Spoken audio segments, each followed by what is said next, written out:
Welcome to my channel, Activate. Today, I want to talk about getting the product right from the very beginning. You need to know what your hair likes, and you need to pay attention to your hair from the very beginning. From the shampoo that you use to the oil that you use, or the cream or the product that you use to retwist, and what you use to maintain it. These are the main things that would make or break your lock. I retwist with the Mimosa Honey Butter. Oh, my hair loves that so much. And I also use the rose water with glycerin. That's what I use to spritz my hair, and my hair loves that as well.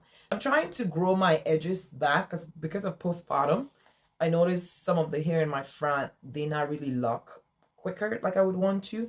But my edges, I still have my edges compared to some women with postpartum. I'm not complaining.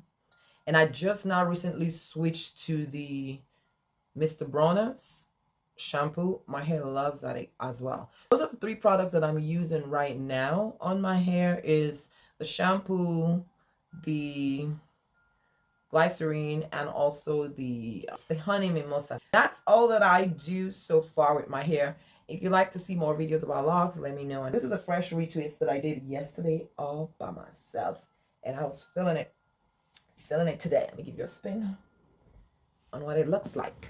Thank you. Remember, like, subscribe, share. Bye.